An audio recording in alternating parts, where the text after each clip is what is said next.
Erokamano ahinya Cleopas Luo chawinji maber kowuok e kaunti ma Mombasa kuma gima waneno ka dhi nyime ni sechegi modong' mana juma achiel kende to dhano dhi e yiero. Waneno ka riwruoge mopogore opogore wuok mar temo nyayo kwe kata lando wach nyayo kwe e kaunti ma Mombasa kaendi. Kama antiere ni kawuono antiere e alap ma Mama Ngina Waterfront kuma joriemb boda manie kaunti ma Mombasa kaendi kawuono bage romo ka gikone gichako wuodhgi kaendi ayanga to en mana wuoth mana mar lando kwe e Mombasa mangima. Gikone gin ema kuom jogo mabiro ketie ong'ala mokwongo mar temo loso gi jopiny kata kawo jopiny ka gitere kuonde gombulu to giduoko mier omiyo gikoni en muhimu sana mondo mi giland wach kwe. Kama antiere ni antiere gi moko kuomgi kendo adwa mana wuoye kodgi ginyisa ni to ang'o miyo giamua mar timo chenro ma kama to lengo margi en ang'o. Wachaka kodi chakna gi nyingi atinyisa ni ang'o miyo uamua timo campaign mar yalo kwe kawuono. Nyinga Samuel Ogutu jakom boda kaunti Mombasa. Kawuono wachokre kae boda Mombasa wan gi road show malando kwe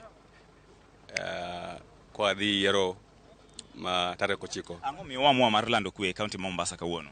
Uamua lando kwe nikech jomoko wacho ni kaunti ni en hotspot. Kaunti ni hotspot kwa tulanya ok bang' yiero. Wan kaka boda mani kaunti ni kona te.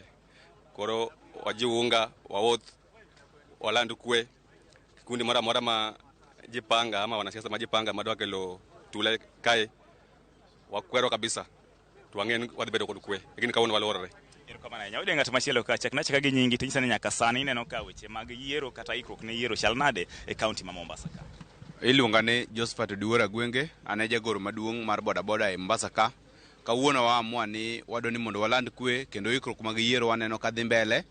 Nyocha chien ka nyoche waneno ka gima weche moko mag koko dwa betie to waneno ka jotend IBC to gi jotelo ma nono weche mag manyalo ketho kwe nyo biro pamoja manya waneno ka gibedo pamoja.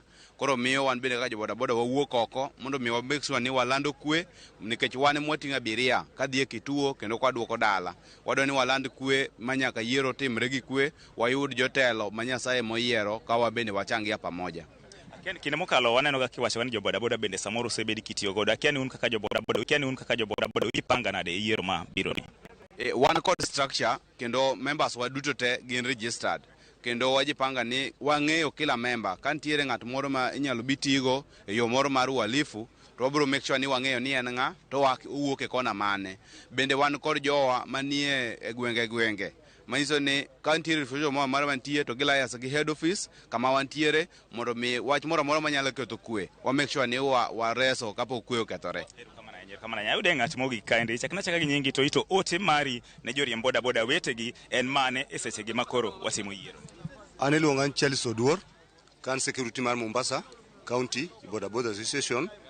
Gima akwayo oganda magwa man Mombasa duto ni mondo wabedie guto ratibu wakati mar yiero ni nikech watemo yalo kendo watemo nyiso gi kuonde magintiere ni wabed peace je bwana siasa kipogwa gin jok makalo to gidhiyo to wan wabro dong' ka Kenya nitie kan go pile nikech kuom gin mwasedak kod jo Mombasa kapok waneno tula yoyote to wanega kwa wanasiasa kosechopo ya dwa vuruga kiliwa. Koro wan gima nanyalo wacho ni jo oganda magwa duto manyalo winja ni wanasiasa en gima biro to kalo to wan wabro dong' mana ka. Koro kikinya wadu nikech mwanasiasa kikinya wadu nikech mi ariyo bel kod nyawadu kingen chieng' yiero kura ni en siri ni.